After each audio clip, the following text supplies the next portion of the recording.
महायोगपीठे तटे भीमरत्या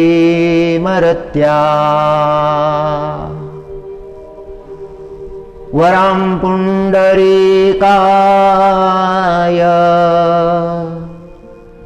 दातुं मुनीन्द्रे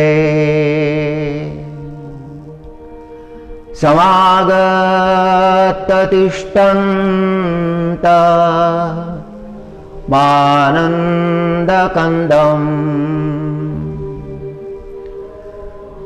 परब्रह्मलिङ्गं भजे पाण्डुरङ्गम् तडिद्वाससंनील मेधावभासं रमामन्दिरं सुन्दरं चेत्प्रकाशम् वरं त्वेष्टिकायां समन्यस्तपादं परब्रह्मलिङ्गं भजे पाण्डुरङ्गम् परब्रह्मलिङ्गं भजे पाण्डुरङ्गम् परब्रह्मलिङ्गं भजे पाण्डुरङ्गम्। जगद्गुरु आद्य शंकराचार्यजी महाराज जेव्हा पंढरपूरला आले, भगवान पांडुरंगाचं दर्शन त्यांना झालं, तेव्हा त्यांच्या अंतकरणामध्ये निर्माण झालेले भाव आचार्यांनी प्रगट केले। भक्तीचे विविध पीठ आहेत, पण पंढरपूर हे महायोग पीठ आहे। म्हणून पंढरपूरला जगद्गुरु शंकराचार्यांनी महायोग पीठ म्हटलं। महायोग पीठे तटे भीमरथ्या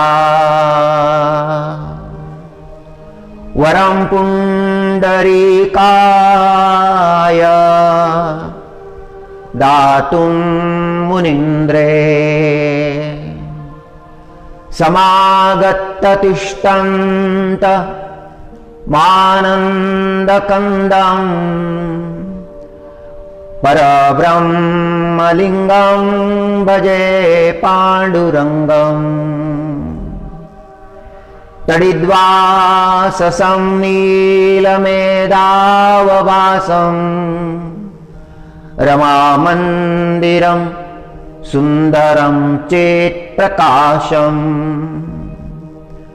वरं त्वेष्टिकायां समन्यस्तपादं परब्रह्मलिङ्गं भजे पांडुरंगम। महायुगाचं अधिष्ठान अशा भीमा नदीच्या तटावर पंढरपूर या दिव्य क्षेत्रामध्ये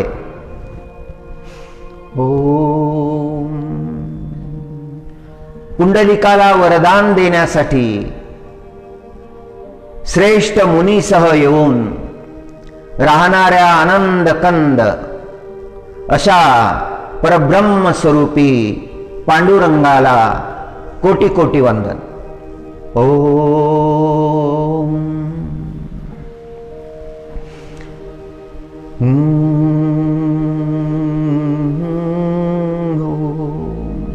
सुंदर असा तेजोमय विद्युल्लते सारखा शोभिवंत, नीलवर्ण मेघाप्रमाणे शोभणाऱ्या अंगकांतीच्या, लक्ष्मीजीचे निवासस्थान असणाऱ्या परमसुंदर, चित्प्रकाशी, सर्वश्रेष्ठ, तसेच भक्तांना दर्शन देण्यासाठी विटेवर समचरण ठेवून उभा असलेला तो परमात्मा. ओम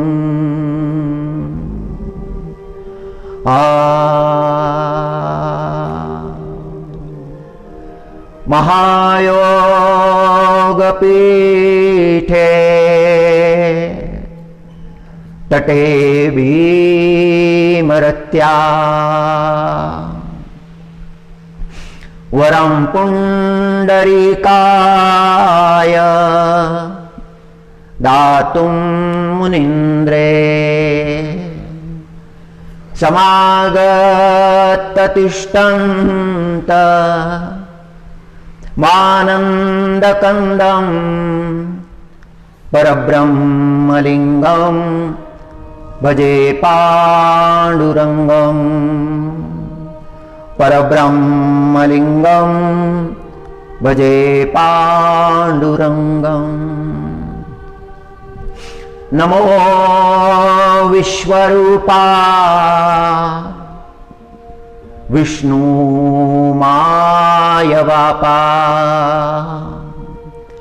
नमो विश्वरूपा नमो विष्णु मायवापा. अपारा अमुपा पांडुरंगा. विनवितोरंक दासमी सेवक वचन तेक ऐकावे. तुझी स्तुती करिता वेद भागला निवांत चिठेला नेती नेती. ऋषी मुनी सिद्ध कविजना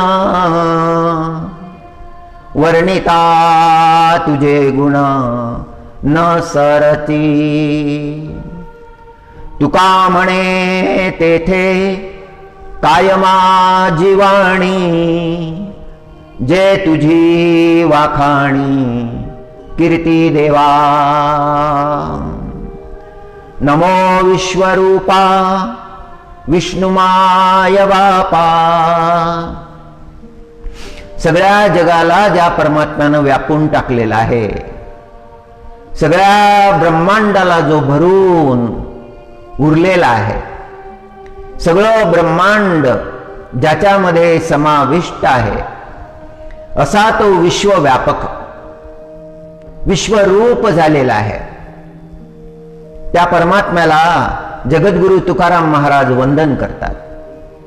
दिव्य भाव आहे महाराजांचा.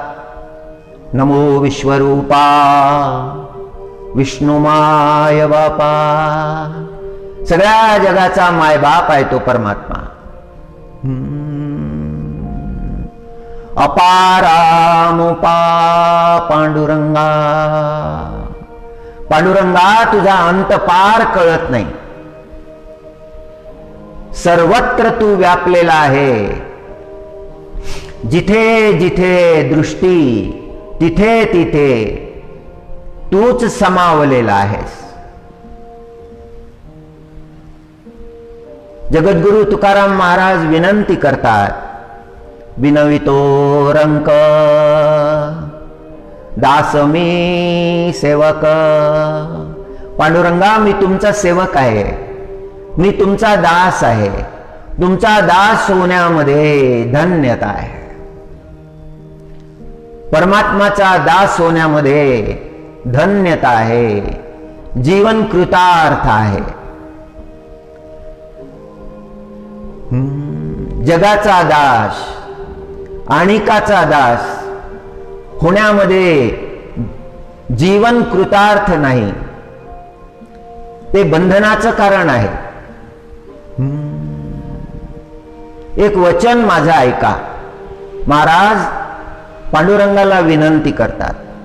विनवितो रंक दास मी सेवक, वचन ते एक ऐकावे. एक वचन ऐका पांडुरंगा.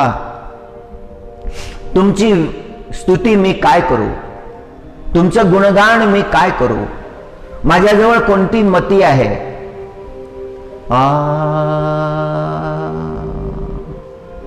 विनवितो रंक दास मी सेवक, वचन तेक ऐकावे. तुझी स्तुती करिता वेद भागला, निवांत चिठेला नेती नेती. कळलं नाही वेदाला, म्हणून वेद म्हणाले नेती नेती.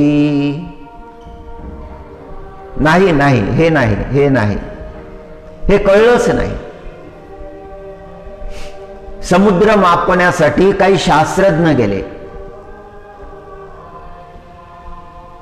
समुद्राचा तळ मापण्यासाठी प्रशांत महासागरामध्ये गेले. विविध देशांचे वैज्ञानिक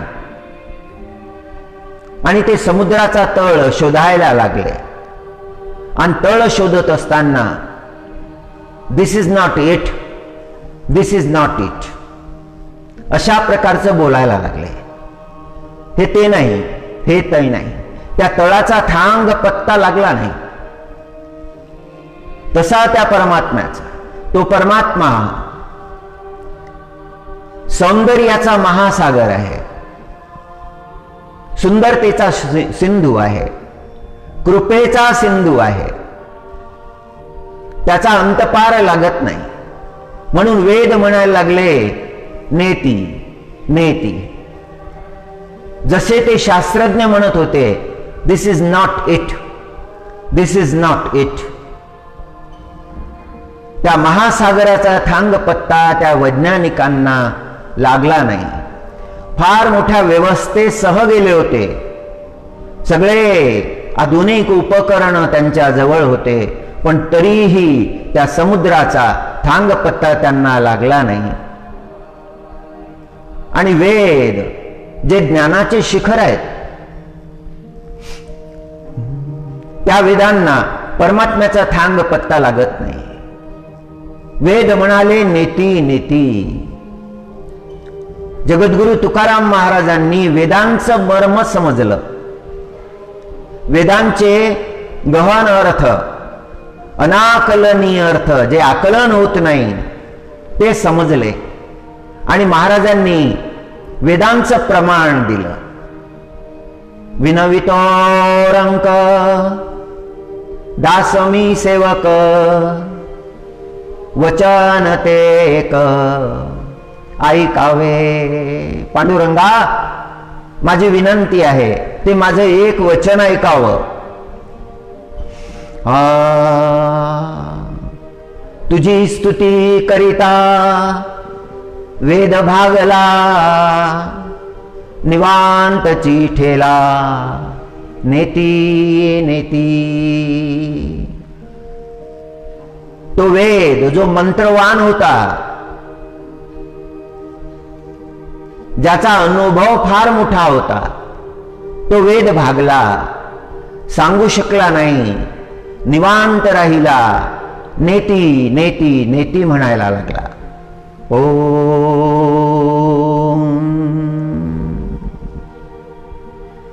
ऋषी मुनी सिद्ध कविजना,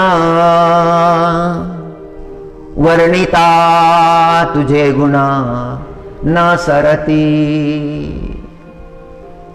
परमात्मा तुमचं महात्म्य ऋषी मुनी सिद्ध कविजन करतात,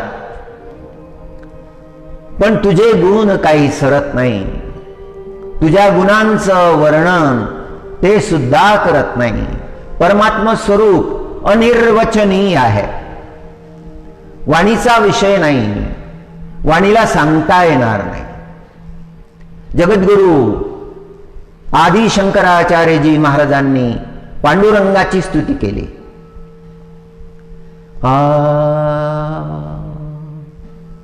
महायोग पीठे तटे भीमरत्या वरं पुंडरीकाय दातुं मुनीन्द्रे समागत तिष्ठन्त मानन्दकन्दं परब्रह्मलिंगं भजे पांडुरंगम. पांडुरंगाच्या त्या दिव्य स्वरूपाचा, पांडुरंगाच्या त्या विशाल विराट अधिष्ठानाचा अनुभव जगद्गुरु शंकराचार्यजी महाराज प्रगट करतात. तोच भाव वैराग्य शिरोमणी श्री जगद्गुरु तुकाराम महाराजांच्या अनुभवामध्ये सुद्धा आहे.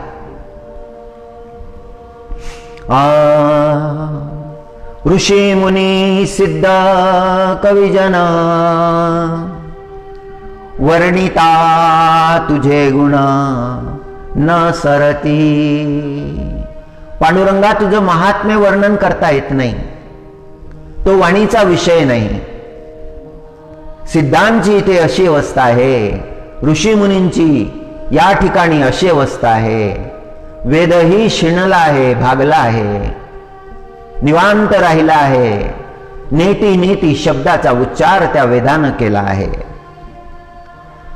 तिथे माझी वाणी तुझं वर्णन काय करू शकेल. अंतकरणातला भाव दिव्य आहे. परमात्म्याचं सामर्थ्य, परमात्म्याचं ऐश्वर्य, परमात्म्याची सुंदरता, परमात्म्याची कृपा वर्णन करण्यासाठी ही वाणी अपुरी आहे. तुका म्हणे तेथे काय माझी वाणी, तुका म्हणे तेथे काय माझी वाणी, जे तुझी वाखाणी कीर्ती देवा. पांडुरंगा तुमच्या कीर्तीचं वर्णन माझी वाणी कसं करू शकेल. जे तुझी वाखाणी कीर्ती देवा. आपल्या अंतकरणातला भाव, आपल्या भावाचा फुलोरा पांडुरंगाच्या चरणावर जगद्गुरु तुकाराम महाराज अर्पण करतात. महाराजांच्या वाणीचा बोध आपण घेतला पाहिजे. जगद्गुरु शंकराचार्यजी महाराज यांनी जो भाव प्रगट केलेला आहे त्या भावाचं महात्म्य जाणलं पाहिजे.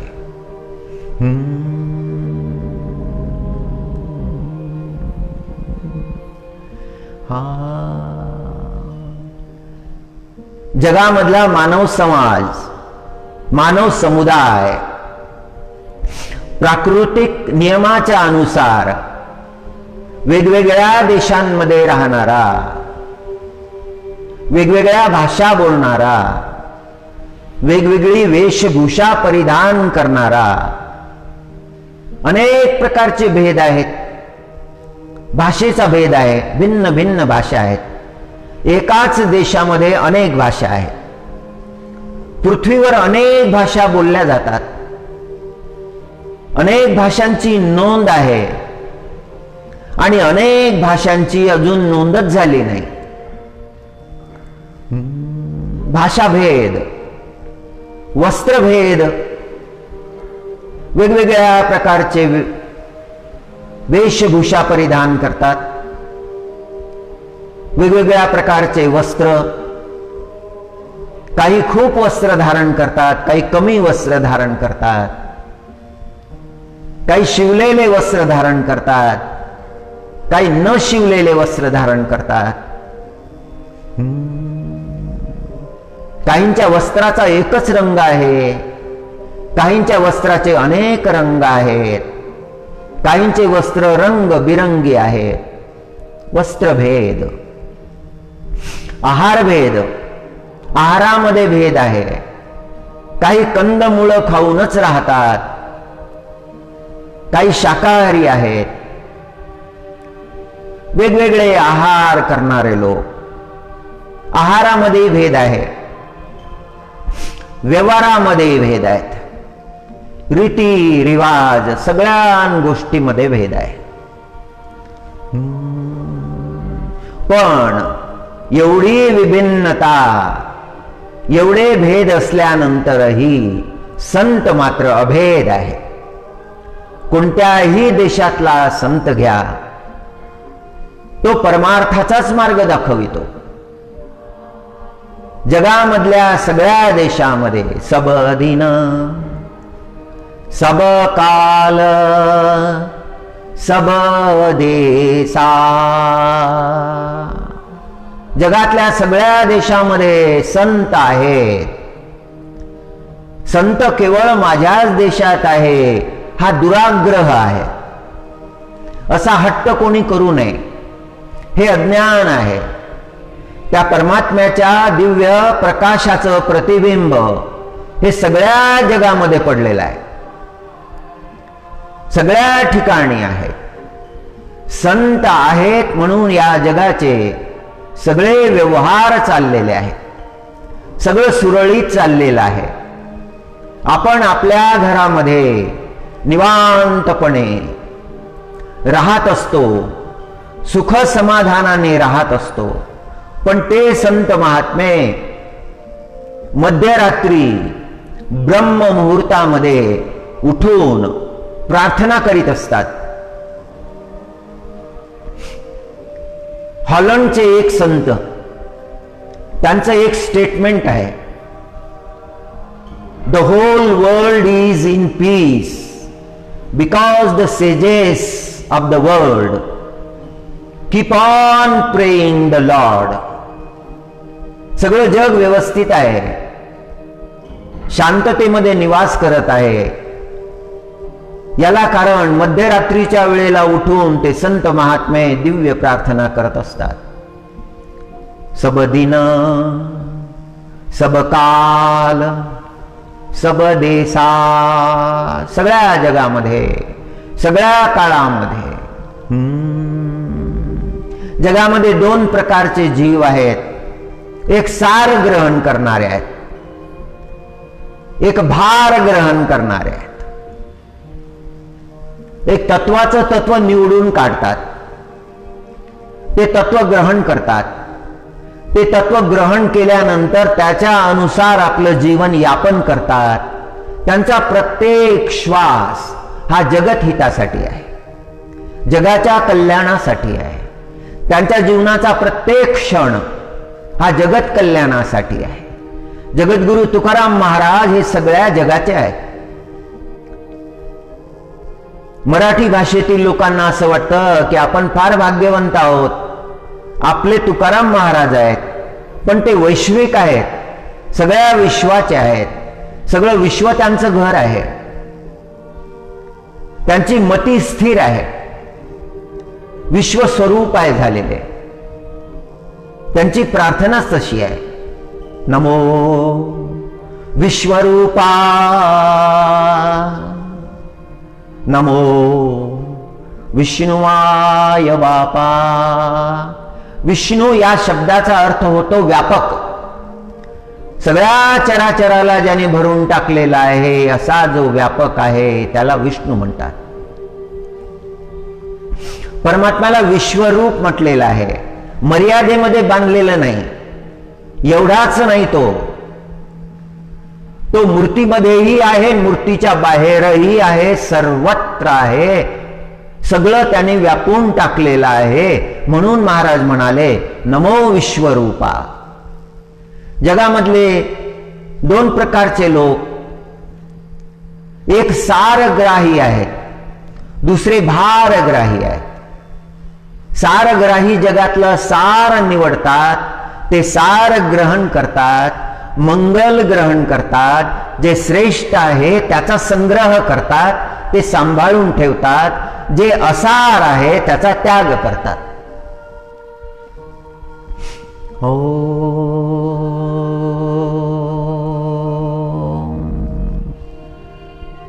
राजहंसासमोर जर जल आणि पाणी मिश्रण करून ठेवलं तर त्या जलामध्ये मिश्रित असलेलं केवळ ते जलामधलं दूध पय, तो राजहंस काढून घेतो. पय आणि जल, तोयामधलं पय केवळ ग्रहण करतो, तोय सोडून देतो, जल सोडून देतो. सार तेवढं घेतलं, असार सोडून दिलं. जगामध्ये सगळे पदार्थ आहेत. सार आहे, असार आहे, शुद्ध आहे, अशुद्ध आहे, पवित्र आहे, अपवित्र आहे, कर्म आहे, अकर्म आहे, धर्म आहे, अधर्म आहे, पुण्य आहे, पाप आहे. निवड करावी लागत असते, सार घ्यावं लागत असतं. फार मोठ्या बुद्धिमानीनं जे मंगल आहे ते ग्रहण करावं लागत असतं, जे अमंगल आहे त्याचा त्याग करायचा असतो. यांना सारग्रही म्हटलेलं आहे. जे मांगल्याचा स्वीकार करतात, असाराचा त्याग करतात, त्यांना सारग्रही, हे संत आहेत. सारग्रही संत आहेत. सारग्राही सज्जन आहेत. सज्जन आणि संत यांच्या तपोबलानं, यांच्या प्रार्थनानं या विश्वाचा कारोबार चाललेला आहे. हे विश्व चाललेलं आहे. दुसरे आहेत भारवाही. ते शास्त्रातलंही ग्रहण करतात, पण त्याचे जे अर्थ काढायला पाहिजे ते नाही काढत. त्यातून भलतं काही काढतात, असार निवडतात, असार सांभाळतात. त्या असाराचा भार होतो. वितंडवादी असतात. शुद्ध भावना लवकर निर्माण होत नाही. चांगल्या गोष्टीचा विचार करण्यापेक्षा वाईट गोष्टीचा जास्त विचार करतात. स्वतःला फार बुद्धिमान समजतात. संताच्या वाणीलाही महत्व देत नाही. आपण फार ज्ञानी आहोत अशीच भावना त्यांच्या अंतःकरणामध्ये निर्माण होते. एका गैरसमजामध्ये जगत असतात, एका भ्रांतीमध्ये जगत असतात. हे भारवाही आहे. सारग्राही पारमार्थिक असतात, तत्वदर्शी असतात. त्यांच्या जीवनामध्ये तत्वाचा प्रकाश उदयाला येतो. शांत एकांतामध्ये, आपल्या एकांतामध्ये जीवनाचा आनंद घेत असतात. लोकांतामध्ये बसलेले दिसले, लोकांतामध्ये लोकांतातल्या कर्मासारखे कर्म करताना दिसले तरी ते त्यांच्या स्वतःच्या एकांतामध्ये असतात. हा अनुभव सगळ्यांना येत नाही. एका बालकाच्या वडिलांचा मृत्यू झाला. 16 वर्षाचा बालक. घरातली सगळी मंडळी रुदन करत आहे. सत्यप्रसंग आहे. मदुराई नावाच्या शहरामध्ये घडलेला प्रसंग आहे. तो 16 वर्षाचा बालक तिथे बसलेला आहे. पित्याचं निधन झालं, उत्तर क्रिया झाली. तो शांत बसून राहिला. तो एक शब्दही बोलत नाही. जेव्हा लोक त्याच्याशी बोलायला लागले तेव्हा त्यांनी एक प्रश्न केला, व्हॉट हॅपन टू फादर? वडिलांना काय झालं? घरातल्या मंडळीनं उत्तर दिलं की तुझे वडील दिवंगत झाले. हा प्रश्न, दिवंगत झाले म्हणजे काय झालं, हा प्रश्न त्याच्या अंतःकरणामध्ये एवढा रुजला. रात्रंदिवस त्या प्रश्नाचं चिंतन करायला लागला. एक दिवस सहज चालत चालत निघाला, मदुराईहून निघाला पायी, सरळ तिरुवण्णामलाई आला. तिरुवण्णामलाई तामिळनाडू मधील शिवभगवानचं तीर्थ, फार मोठं क्षेत्र, जिथे शिवभगवान विराजमान आहेत. तिथे आला, शिवभगवानच्या मंदिरामध्ये चिंतन करत राहिला. चिंतन करता करता तो एकच प्रश्न, चिंतन करता करता करता करता बहुकाळ निघून गेला. मंदिराच्याच परिसरामध्ये एका गुहेमध्ये जाऊन बसला. तिथे त्याला समाधी लागली. किती महिने तो समाधीस्थ होता हे सांगता येणार नाही, पण त्याच्या अंतःकरणामध्ये दिव्य प्रकाश पडला. त्याला ते आत्मतत्वाचं ज्ञान प्राप्त झालं. ही गॉट द ब्रह्मज्ञाना, the ultimate, the supreme. After knowing that nothing reminds to know. ते प्राप्त केल्यानंतर जाणण्यासाठी काही राहतच नाही. त्या 16 वर्षाच्या बालकाला हे ब्रह्मज्ञान प्राप्त झालं आणि तो स्थिर झाला. आणि त्याच्या दर्शनानं अनंत लोक स्थिर झाले. जगातले लोक त्याच्या दर्शनासाठी येऊ लागले. तो बोलत नव्हता, एक शब्दही बोलत नव्हता. केवळ त्याच्या समोर बसल्यानंतर लोकांना ज्ञान प्राप्त व्हायला लागलं, ब्रह्मज्ञान. एका विदेशी लेखकानं लिहिलं, I have travelled throughout the world, studied all the religions, collected the books published on philosophy, on spirituality, studied all those books. But after studying all that, I didn't get anything.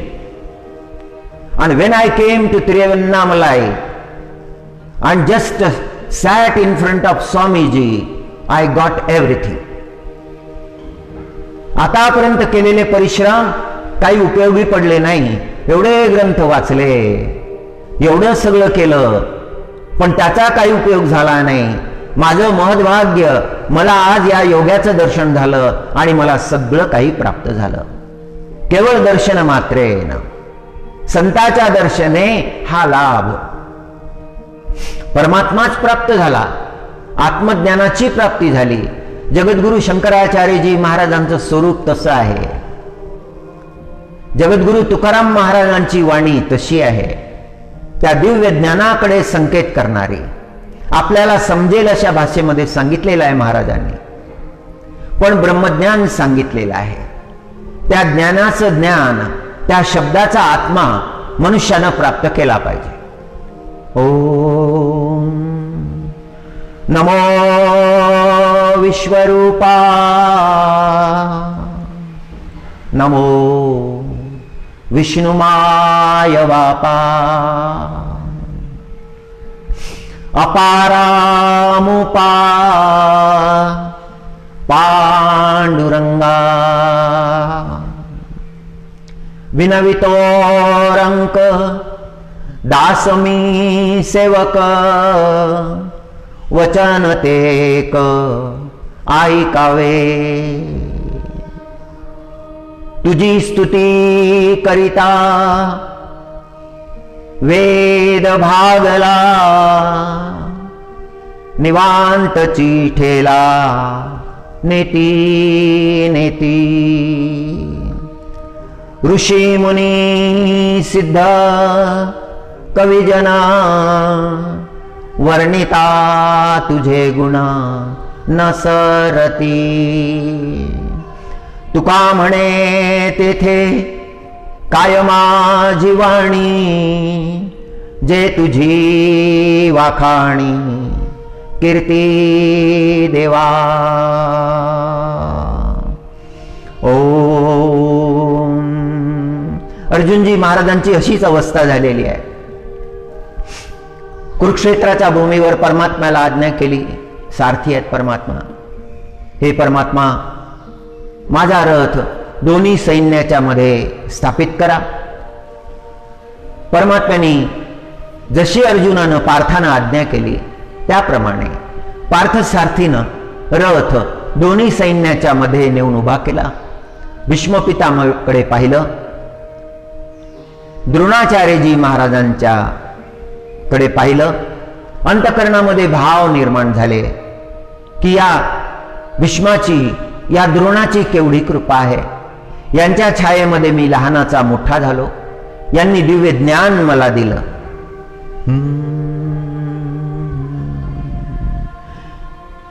Arjun उवाच कथं भीष्ममहं संख्ये द्रोणं च मधुसूदनः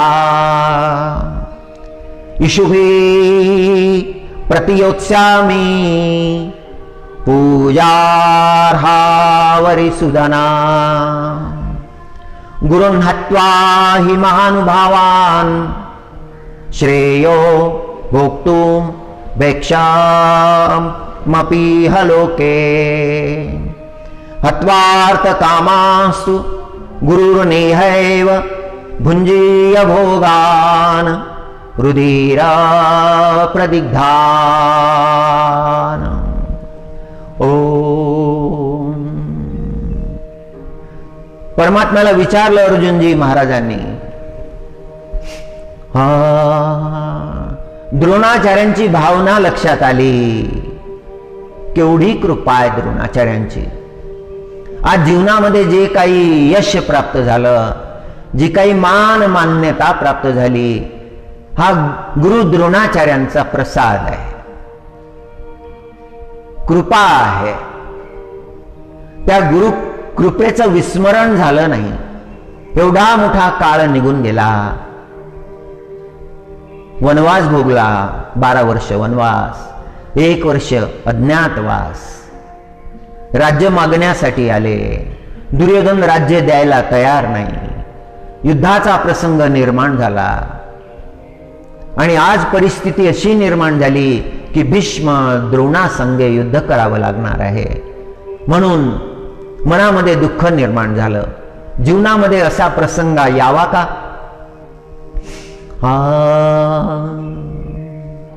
म्हणून श्रीकृष्ण परमात्म्याला अर्जुनजी महाराज म्हणाले, देवा समुद्र गंभीर ऐकिजे, वरी तोही आहाच देखिजे. परीक्षोभून मनी नेणिजे, द्रोणाचिये. हे माझे गुरु द्रोणाचार्य, हे समुद्रापेक्षाही श्रेष्ठ आहेत. यांच्या मनामध्ये कधीही क्षोभ निर्माण होत नाही. समुद्रामध्ये क्षोभ निर्माण होतो, लाटा उसळतात, खवळतो समुद्र. पण द्रोणाच्या अंतकरणामध्ये कधीही क्षोभ निर्माण होत नाही. देवा समुद्र गंभीर ऐकिजे. समुद्रासारखे गंभीर आहेत माझे गुरु. आपण ऐकलंय समुद्र गंभीर आहे, पण कायम गंभीर नाही. वेळी प्रसंगी त्याच्यामध्ये उंच उंच लाटा उठतात, खवळतो समुद्र. उग्र रूप दिसायला लागतं त्या समुद्राचं, त्याच्यामध्ये क्षोभ निर्माण होतो. पण द्रोणाचार्य असे गंभीरतेचे समुद्र आहेत की त्यांच्या अंतकरणामध्ये कधीही क्षोभ निर्माण होत नाही. आतापर्यंत आपल्या गुरुचं पाहिलेलं स्वरूपाचं वर्णन करतात. कृपावंत आहेत, करुणावान आहेत. नंतर आकाशाकडे पाहिलं आणि अर्जुनजी महाराज म्हणाले, हे अपार जे गगन वरी तया ही होईल मान, परी अगाध भले गहन हृदय याचे.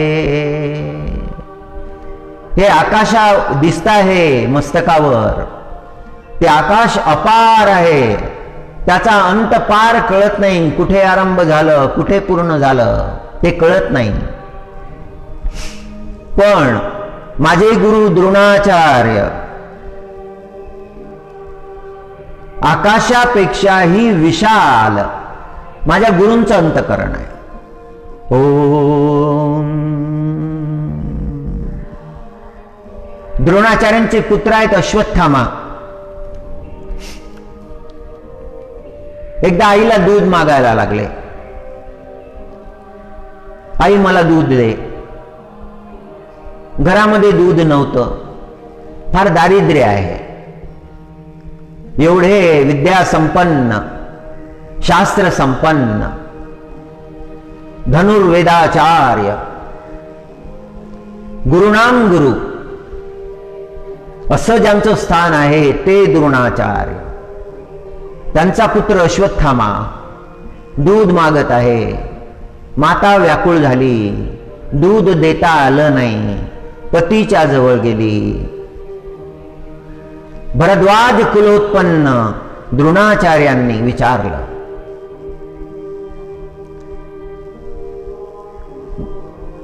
शरद्वान गौतम कन्या कृपी अश्वत्थाम्याची माता, तिला विचारलं की काय कारण आहे, डोळ्यामध्ये अश्रू कशासाठी? आणि अश्वत्थाम्याच्या मातेनं उत्तर दिलं, एकुलता एक पुत्र, मोठी तपस्या करून तो प्राप्त झाला, आज दूध मागत आहे. एवढं दारिद्र्य की त्याला थोडं दूधही देता येत नाही. द्रोणाचार्यांना या गोष्टीचं खूप दुःख झालं. द्रोणाचार्य निघाले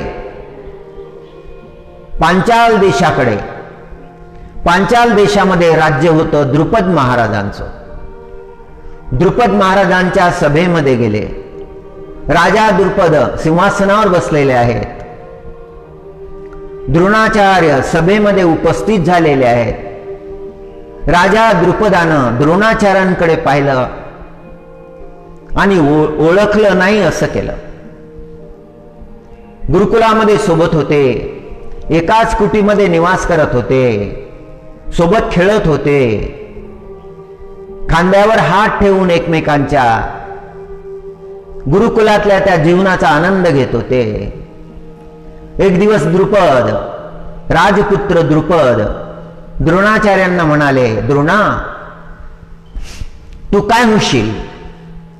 द्रोणाचार्य म्हणाले की मी ब्राह्मण आहे, मी विद्यांची प्राप्ती करीन, जगाला विद्या शिकवील. हे द्रुपद तू काय होशील? द्रुपद म्हणाले मी राजा होईल, राजसिंहासनावर बसेल, राज्य करेल. द्रोणाचार्य शांत राहिले. द्रुपद म्हणाला की माझ्याकडे धनसंपदा भरपूर असेल, माझं अर्ध राज्यच मी तुला देऊन टाकेल. लहान बालकाचे हे शब्द, आणि आता तो खरोखर राजा झालेला आहे, आता तो सिंहासनावर बसलेला आहे, बोललेला विचार विसरून गेलेला आहे. पण द्रोणाचार्यांच्या लक्षात आहे. आणि आज द्रोणाचार्य एक गाय मागण्यासाठी आलेले आहे. द्रुपदानं ओळखलं नाही असं केलं तेव्हा द्रोणाचार्यांनी हात जोडले आणि द्रुपदाला म्हणाले, हे द्रुपद महाराजा, मला ओळखलं नाही का? मी तुमचा गुरुकुलातला मित्र द्रोणाचार्य. द्रुपद म्हणाला की तुम्ही भिक्षुक आहात, भिक्षा मागणारे आहात आणि मित्रत्वाची भाषा बोलता की आपण मित्र होतो, गुरुकुलामध्ये आपण मित्र होतो. पण हे गुरुकुल नाही, हा राजदरबार आहे. मी सिंहासनावर बसलो आहे, मी राजा आहे. राजा आणि भिक्षुक यांचं मित्रत्व कसं असू शकेल? द्रोणाचार्याला फार दुःख झालं. हा आपला अपमान आहे. अरे राजा, तू मला राज्य देऊ केलं होतं, ते मागण्यासाठी नाही आलो. तुला मित्रत्वाचं स्मरण करून देण्यासाठी आलो. तुला एक गाय मागणार होतो. द्रुपद हसायला लागला. द्रोणाचार्यजी महाराजांना खूप दुःख झालं. तिथून निघाले, सरळ हस्तिनापुराचा मार्ग धरला. मध्यान्नाचा वेळ आहे. राजभवनाच्या मागे असलेल्या उपवनामध्ये विटीदांडूचा खेळ चाललेला आहे. कौरव पांडव खेळत आहे आणि ती विटी उडाली आणि सरळ एका विहिरीमध्ये पडली. आता कसा खेळ होईल? सगळे चिंतेमध्ये पडले. आणि बरोबर त्याच वेळेला द्रोणाचार्य तिथे आले. युधिष्ठिराकडे पाहिलं, विचारलं की हे राजपुत्रा, काय झालं? तू एवढा निराश कसा झाला? युधिष्ठिर महाराज म्हणाले, खेळताना आमची विटी विहिरीमध्ये पडली. ठीक आहे, मी काढून देतो. विहीर खूप खोल आहे. असू दे, काही फरक पडत नाही. माझ्याजवळ जी विद्या आहे त्या विद्येनं मला ती वीट काढता येईल. युधिष्ठिर महाराज म्हणाले, तुम्हाला विहिरीत जाता येईल का? द्रोणाचार्यांनी उत्तर दिलं, विहिरीत जाण्याची गरजच नाही, वर राहूनच काढून देतो. आणि द्रोणाचार्यांनी एक तृण घेतलं, मंत्र म्हटला, तृण फेकलं, तृण विहिरीमध्ये पडलं, त्या विटीला लागलं. तृणानंतर तृण, तृणानंतर तृण, तृणानंतर तृण, अनंत तृण. आणि त्या तृणाला धरून ती वीट बाहेर काढली, ती युधिष्ठिर महाराजांना दिली. हा घडलेला प्रकार भीष्म पितामहांनी राजभवनाच्या वरून पाहिला आणि तिथून विचारलं, युधिष्ठिरा, काय प्रसंग आहे? सगळा प्रसंग उंच स्वरामध्ये युधिष्ठिर महाराजांनी सांगितला. भीष्म पितामहांनी द्रोणाचार्यांना बोलावून घेतलं. भीष्माचार्यांच्या समोर द्रोणाचार्य आले आहेत. त्यांना आसन दिलं, त्यांचा स्वागत सत्कार केला. भीष्म पितामह म्हणाले, अद्भुत विद्या आहे तुमची. तुम्ही आमच्या राजपुत्रांना विद्या द्याल का? तुमच्यासारखा गुरु मिळाला तर आम्हाला फार आनंद होईल. या कुरुवंशावर तुमची कृपा होईल. यांना सगळ्या विद्या तुम्ही द्यायच्या. तुम्ही यांचं गुरुत्व स्वीकार करायचं. द्रोणाचार्य म्हणाले की मी बंधनामध्ये पडेल, हे मी करू नये. मी मुक्त राहावं, मुक्तपणे माझ्या विद्येचा प्रचार करावा. जो योग्य असेल त्याला विद्या द्यावी, हा माझा निश्चय होता. भीष्म पितामहाने विनंती केली की तेच कार्य तुम्हाला करायचं आहे. हे राजपुत्र आहेत, पुढे हे राज्य करणार आहेत. राजाचा राज्यकर्ता जर विद्यावान असला तर त्या देशाचं कल्याण होईल. विचार पटला द्रोणाचार्यांना आणि मान्य केलं, गुरुत्व स्वीकारलं. भीष्म पितामह म्हणाले की आज या प्रसंगी तुम्हाला 1,000 गाई दान, गोदान केलं. द्रोणाचार्य गेले, पत्नीला सांगितलं की आता दुधाची कमी नाही, आपल्याला दूध प्राप्त झालाय.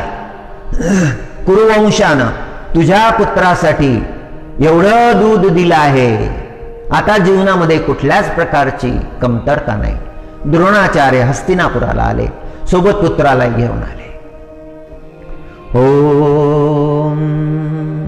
अर्जुनजी महाराज कौरवांसोबत पांडवांसोबत तो पुत्र मोठा व्हायला लागला. अश्वत्थामा मोठा व्हायला लागला.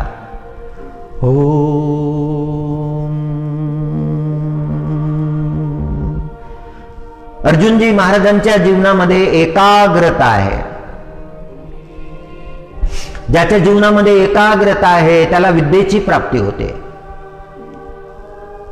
ज्या विद्यार्थ्यामध्ये एकाग्रता आहे त्याला विस्मरण होत नाही. प्राप्त केलेली विद्या त्याच्या बुद्धीमध्ये कायम राहते. त्याला मेधावी म्हटलेलं आहे. त्याला विसरच पडत नाही. अर्जुनजी महाराज मेधावी आहे. प्राप्त केलेली प्रत्येक विद्या त्यांच्या स्मरणात राहते. दुसऱ्या दिवशी द्रोणाचार्य विचारतात, काल आपण काय शिकलो? अर्जुनजी महाराज उभे राहतात आणि तंतोतंत जी विद्या प्राप्त केलेली आहे त्या विद्येचा उच्चार करतात. द्रोणाचार्य प्रसन्न होतात. अर्जुन महाराजांवर विशेष कृपा आहे.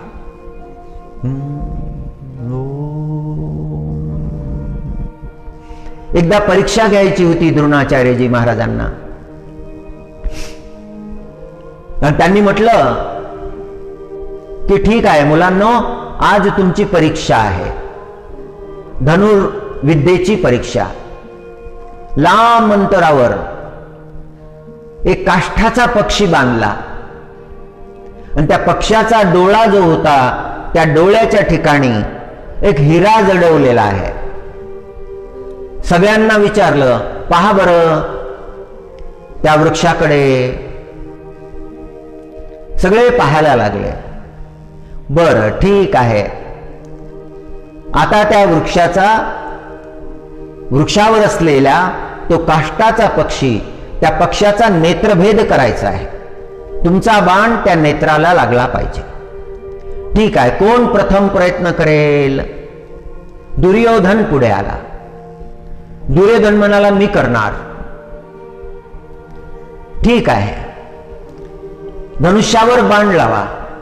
दुर्योधनानं धनुष्यावर बाण लावला. द्रोणाचार्यांनी विचारलं, आता सांगा काय दिसतंय तुम्हाला?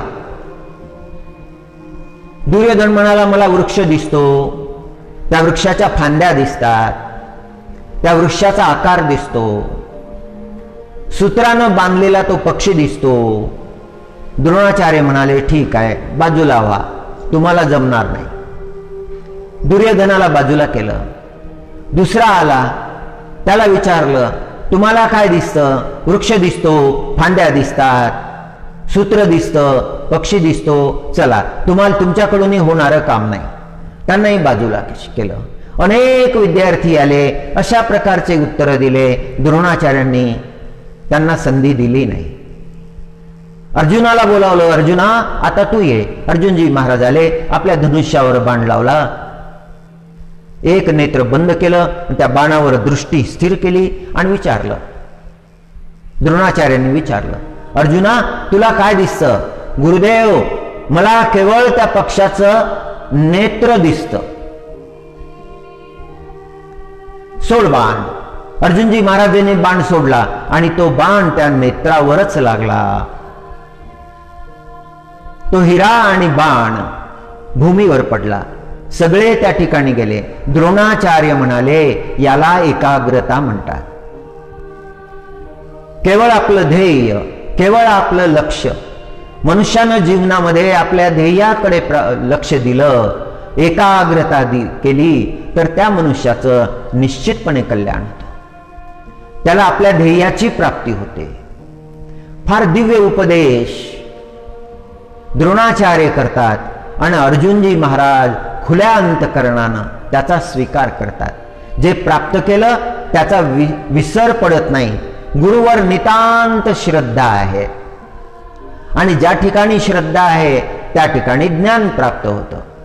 श्रद्धावान लभते ज्ञानम.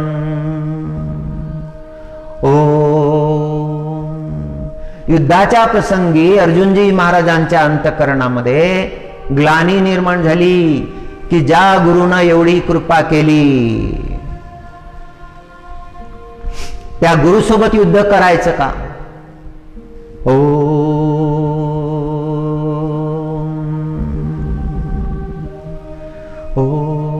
दिव्य शास्त्र आहे श्रीमद भगवद्गीता. ब्रह्ममुहूर्तामध्ये आपल्याला जमेल तेवढं पाठ करावा, त्यातलं ज्ञान प्राप्त करावं. शास्त्र वाचलं पाहिजे, जगातले जे सत्शास्त्र आहेत, जे श्रेष्ठ ग्रंथ आहेत, ते दररोज निवडून थोडे बहुत वाचले पाहिजे, त्या साराचं सार प्राप्त केलं पाहिजे. हरि पांडुरंगा, हरि पांडुरंगा, हरि पांडुरंगा, हरि पांडुरंगा, हरि पांडुरंगा.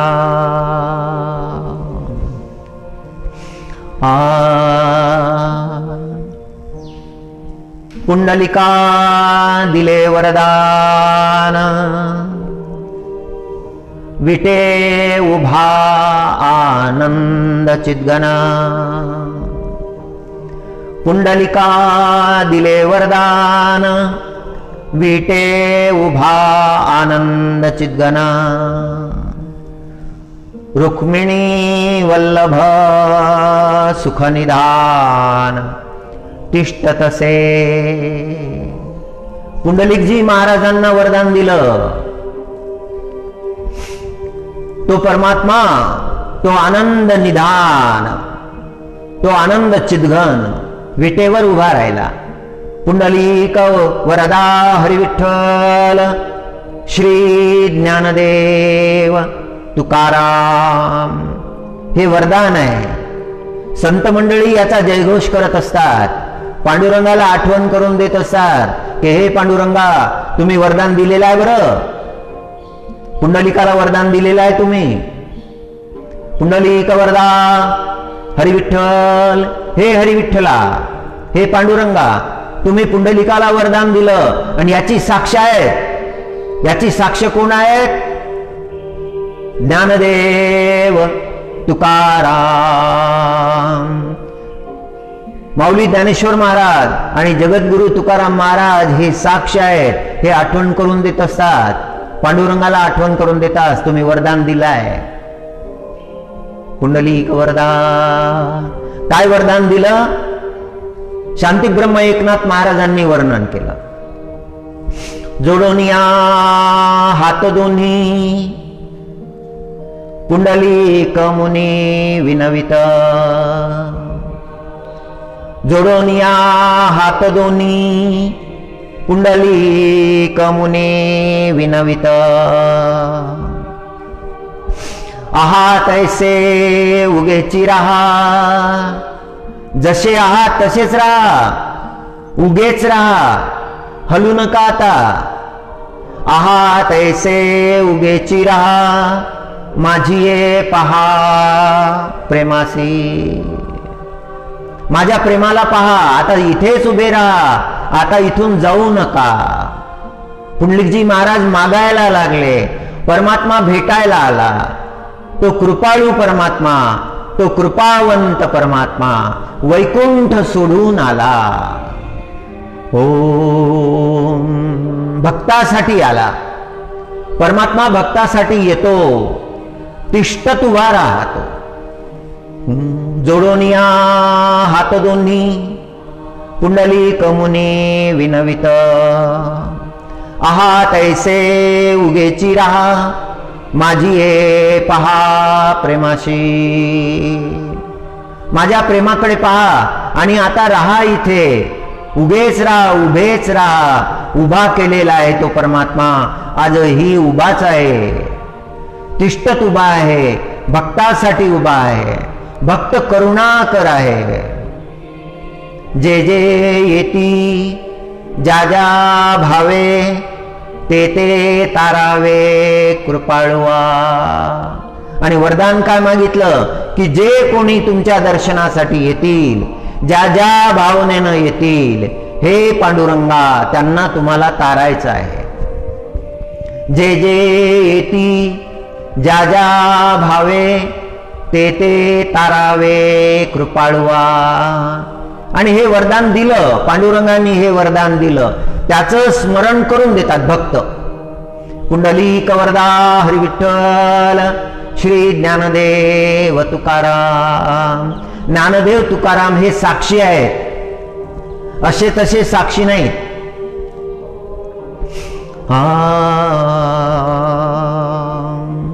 जे जे ती ज्या ज्या भावे ते ते तारावे कृपाळुआ. एका शरण जनार्दनी. जनार्दन महाराजांचा एकनाथ महाराज हे तुम्हाला शरण आलेले आहेत. एका शरण जनार्दनी बाह्या पसरवणे हरी बोले. धन्य महाराष्ट्र देश, ज्या देशामध्ये इतक्या सोप्या शब्दामध्ये, इतक्या सहज शब्दामध्ये परमार्थ सांगणारे संत झाले.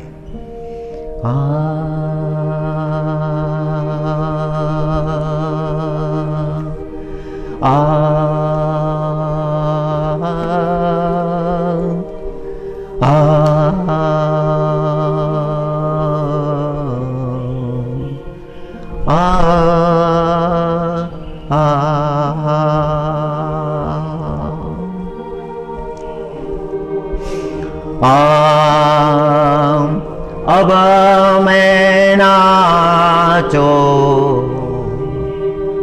बहुत गोपाल.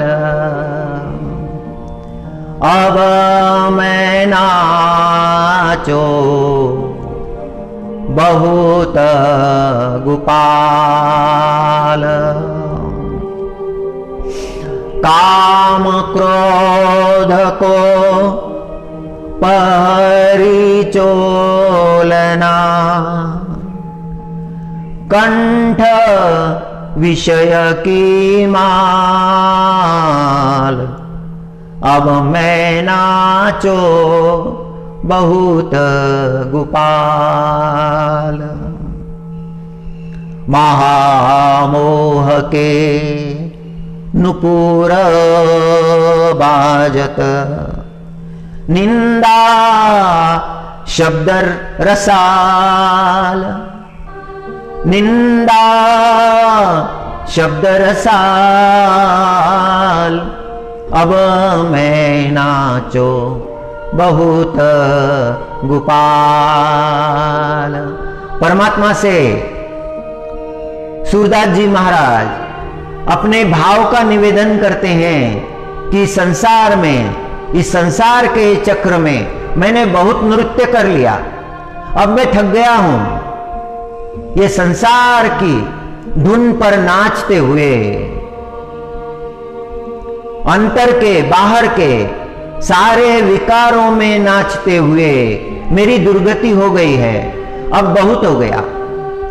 अब मैं नाचो बहुत गोपाल. काम क्रोध को पहिरी चोलना. कंठ विषय की माल. अंतकरण में काम क्रोध का चोला मैंने पहन लिया है, वस्त्र मैंने पहन लिया है, और मेरे कंठ में जो माला है वो विषयों की माला है, जो नाश करने वाली है, जो अंतकरण में विकार निर्माण करती है, सारे अंतकरण को दूषित करती है, सारा जीवन दूषित हो जाता है. ये सब मैंने देख लिया है हे परमात्मा. हो महामोह को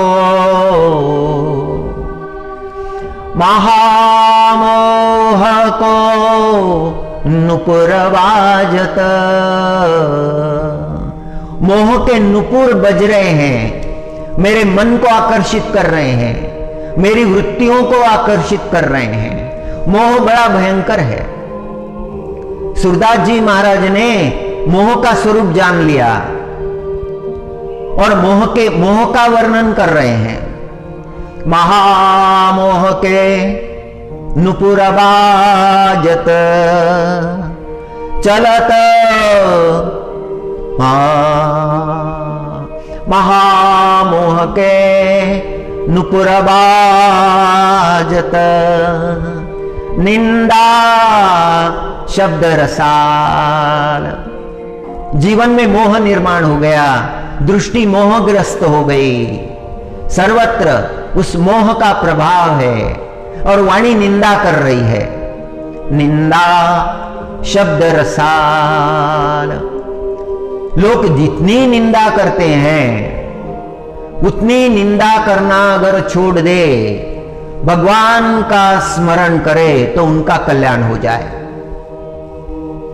जितना दूसरों के दोष देखने में समय गंवाते हैं, उतना समय अपने भीतर के सद्गुण देखने में अगर गंवाएंगे तो सद्गुण संपन्न हो जाएंगे। जो विष है उसे प्राशन कर रहे हैं, जो अमृत है उसका त्याग किया है। महामोह के नुपुर बाजत, निंदा शब्द रसाल। जीव का अंतर बाह्य स्वरूप सूरदास जी महाराज प्रकट कर रहे हैं।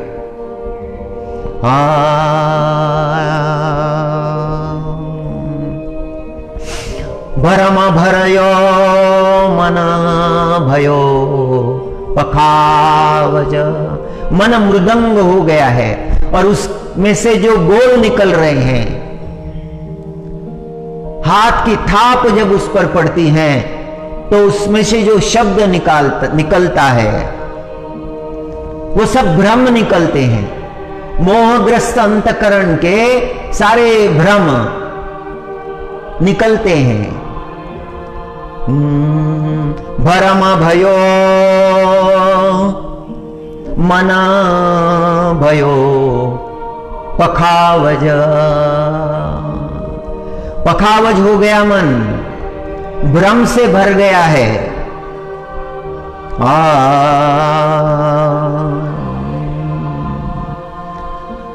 चलत संगत चाल। और मन असंगत गति से चल रहा है, मन की गति जो है वो विकृत हो गई।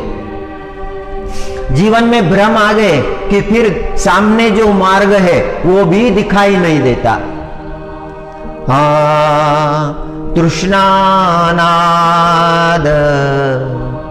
करत घट भीतर,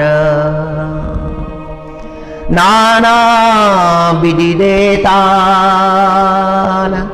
तृष्णा नाद कर रही है, तृष्णाओं का गायन चल रहा है। उस गायन की ध्वनियां अंतकरण में गूंज रही है। माया को कटी फेटा बांधत, लोभ तिलक दे भाल। माया को कसकर बांध लिया है, माया का फेटा कटी पर कसकर बांध लिया है और लोभ का तिलक मस्तक पर धारण किया है। जीव की अवस्था है, काम क्रोध लिप्त जीव की यह अवस्था हो गई है। सूरदास जी महाराज प्रकट करते हैं, कोटिक कला कांची दिखराई, जल थल सुधी नहीं काल। और मृत्यु की तो खबर ही नहीं है, मृत्यु का विस्मरण हो गया है। मुझे मरना भी है, यह विचार नहीं रहा अंतकरण में। मृत्यु का स्मरण होना चाहिए, मुझे जाना है, जाने की तैयारी करनी चाहिए, समय आने के पहले करनी चाहिए, अन्यथा पश्चाताप होगा। सब मन का मन में रह जाएगा, आचरण में नहीं आएगा। ये सारे भ्रमों को निकालकर, काम क्रोधादि विकारों को निकालकर वह सचेतना, वह जागृत अवस्था अंतकरण में निर्माण होनी चाहिए। सूरदास जी महाराज उसी का आग्रह कर रहे हैं। सूरदास की सबई अविद्या दूरी करो। हे परमात्मा, सूरदास का अज्ञान दूर करो। सूरदास प्रार्थना करते हैं, जीव का ज्ञान दूर करो, भ्रम में भूले हुए मनुष्य का ज्ञान दूर करो। सूरदास की सबे अविद्या दूर करो। नंदलाल, हे परमात्मा, जीवन को विकारों से मुक्त करो, जीवन को दोषों से मुक्त करो। ये जो दोषों का नृत्य है, विकारों का नृत्य है, जिस नृत्य में जीव परमात्मा को भूल गया है, ये सब भ्रम दूर करो परमात्मा। अब मैं नाचो बहुत गोपाल। आत्मबोध की प्रार्थना जगत गुरु शंकराचार्य जी महाराज ने की, जिसका चिंतन कल हमने किया।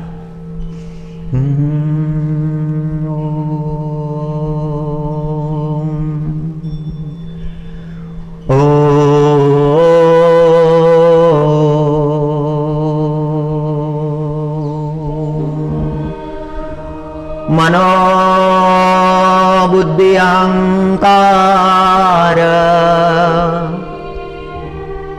चित्तानि नाहं न च श्रोत्रजिह्वे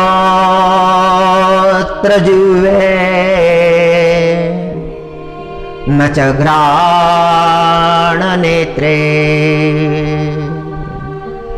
न च व्योम भूमिर् न तेजो न वायुः चिदानंद रूप शिवोहम शिवोहम। चिदानंद रूप शिवोहम शिवोहम। चिदानंद रूप शिवोहम शिवोहम।